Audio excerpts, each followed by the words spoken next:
इस प्रयोग के अंदर जो हमने सेकंड प्रयोग देखा है उसके जैसा ही है। सेकंड एक्सपेरिमेंट में हमने अननोन रेजिस्टेंस ढूंढा था विस्टन ब्रिज के जरिए। विस्टन ब्रिज के जो ब्रिज है उसकी खोजी इसलिए हुई थी कि अननोन रेजिस्टेंस हमें फाइंड हो। तो हमने सेकंड प्रयोग जैसे किया वैसे ही तीसरा प्रयोग भी है। सेकंड प्रयोग अगर आपने ध्यान से सुना होगा तो तीसरा प्रयोग आपको आराम से समझ में आ जाएगा। इस तीसरे प्रयोग के अंदर हम ये देखने वाले हैं कि यहाँ पे जो अननोन रेजिस्टेंस पहले एक ही बॉक्स लगा हुआ था उसके बदले भी दो लगे हुए हैं और ये दोनों श्रेणी में लगे हुए हैं, यानी यहाँ से ऐसे होते इधर, तो ये श्रेणी में लगे हुए, इसको ही हम वेरीफाई करने वाले हैं। तो वही सेम कंडीशन है जहाँ पे बैलेंस पॉइंट होता है जिस जगह पे, वहाँ पे ये वर्क करता है R1 divide R2 is equal to R3 divide R4। सबसे पहले सर्किट चालू कर देंगे हम और गैल्वेनोमीटर पे देखेंगे। गैल्वेनोमीटर पे देखेंगे कि फर्स्ट लेफ्ट में हमें आ रहा है इस साइड, लेफ्ट विंग में दिख रहा है। अगर हम राइट लेफ्ट में लेते हैं इसे,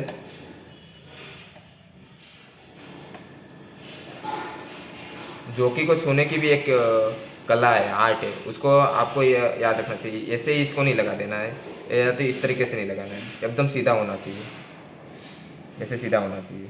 तो टेढ़े में कई बार जोकी का कनेक्शन छूट जाता है वायर से, बराबर। एकदम सीधी इस तरीके से जोकी होनी चाहिए। अब देखिए कि यहाँ पे जीरो पे आ गया है, ये जीरो पे दिख रहा होगा आपको, बराबर। यानी ये आया है हमारा जीरो पे 51.8, ये ऊपर वाला देखेंगे, बराबर। हमेशा याद रखना है जो पहला रीडिंग है हमारा एल का, ये उसके ऊपर वाली लेंथ होती है, यानी ये डिस्टेंस होता है। तो ये डिस्टेंस हमारा है 51.8, बराबर। और इस साइड का जो डिस्टेंस है हमारा वो है 48.2। ये 51.8 है और ये 42.2। तो ये दोनों डिस्टेंस को हम नोट डाउन करेंगे ऑब्जर्वेशन टेबल में कुछ इस तरीके से।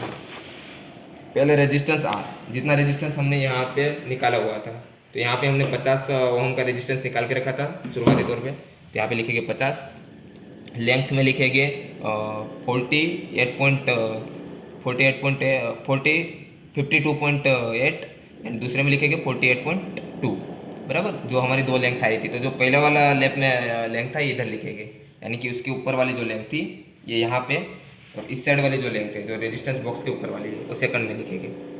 फिर लिखेंगे अननोन रेजिस्टेंस के लिए कैलकुलेशन करेंगे, और वो जो भी रेजिस्टेंस आता है हमारा वो आर एस यानी कि रिजल्टेंट होगा, इन दोनों का रिजल्टेंट, बराबर। अभी यहाँ पे हमने 55 ओम होता है रिजल्टेंट, क्योंकि ये 30 है या 25 है, तो दोनों का समेशन हो जाएगा 55।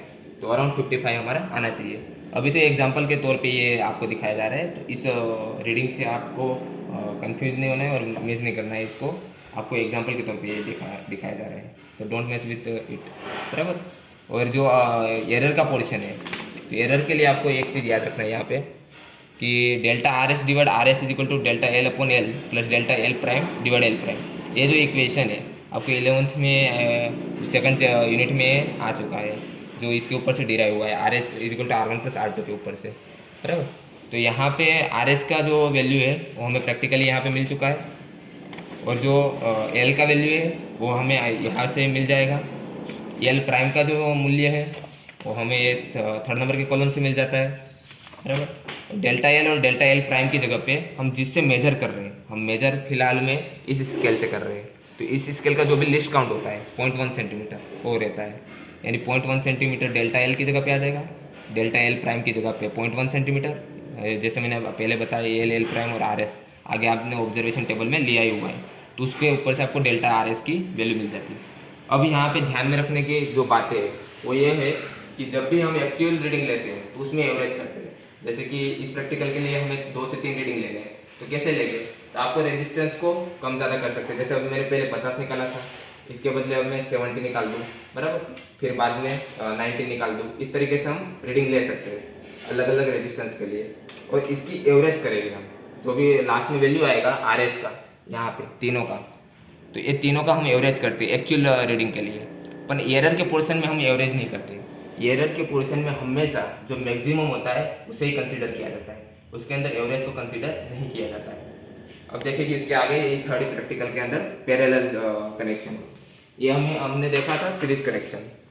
पैरेलल के लिए सिर्फ यहाँ पे ही चेंजेस हो गए, ये जो 2 बॉक्स थे इसको हटा के अभी पैरेलल में जुड़ जाएंगे।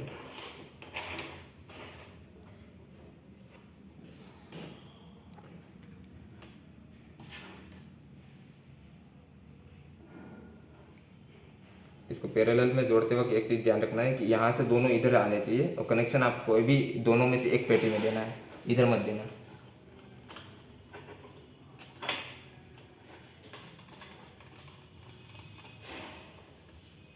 यहाँ पे एक जुड़ गया, एक इधर से,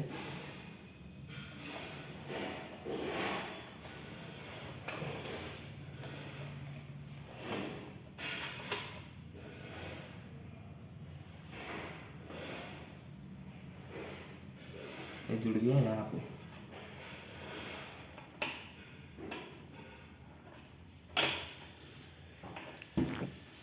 अब ये दोनों जुड़ गए हैं पैरेलल, बराबर। अब पैरेलल जब जुड़ जाते हैं उसके बाद सेमी कंडीशन हमें दोहरानी है, जैसे सीरीज के लिए किया था कि बैलेंस कंडीशन लाने के लिए। पर एक चीज़ याद रखना है, ये रिजल्टेंट जितना होता है इसका रेजिस्टेंस, उतना ही रेजिस्टेंस बॉक्स में से निकलना चाहिए। यानी अगर ये आ रहा है 7 to 8 ओम और आपने यहाँ पे निकाल रखा है 700-800 ओम, तो प्रैक्टिकल नहीं होगा, बराबर। ये मैथमेटिकल जिसको स्ट्रॉन्ग होगा मैथमेटिकल पोर्शन, वो आराम से समझ पाएगा। जो विस्टन ब्रिज का हमारा इक्वेशन होता है R1/R2 = R3/R4, इस इक्वेशन के अंदर कोई भी एक रेजिस्टेंस अगर जो डिनोमिनेटर में है वो इक्वेशन अगर बहुत बड़ा हो जाता है, यानी कि R2 या तो R4 कोई भी बड़ा हो जाएगा बहुत, तो इसमें हम देखेंगे कि इसमें एरर आ जाती है, क्योंकि ये जो लेंथ होता है, जो वायर होता है, एकदम लास्ट पॉइंट पे हमें पॉइंट मिलेगा बैलेंसिंग कंडीशन, और उसको हम सही से मेजर नहीं कर पाएंगे और एरर आने की चांसेस बढ़ जाती है। इसलिए सबसे बेटर है कि जितना रेजिस्टेंस यहाँ पे हो उसके आसपास का रेजिस्टेंस इसमें से निकालना है, अप्रॉक्स रेजिस्टेंस। अगर आपको पता नहीं है तो आप 100 ओम के अंदर अंदर निकाल सकते हो, 100 ओम से ऊपर नहीं जाना है आपको। ये पैरेलल के लिए सेम कंडीशन दोहराएंगे हम। इसमें देखेंगे 0 कहाँ पे आ रहा है। अभी फिलहाल मैं इसमें 20 ओम ही रखता हूँ, तो फिर दोहराता हूँ इस प्रैक्टिकल को। तो देखेंगे कि 0 इधर आ गया हमारा, इस पॉइंट के ऊपर इधर आ गया 0, यानी 42 और 58 के ऊपर हमारा आ रहा है 0, जब यहाँ पे 20 ओम रेजिस्टेंस निकाला हुआ है। तो ये इसी में सेमी रीडिंग लेंगे।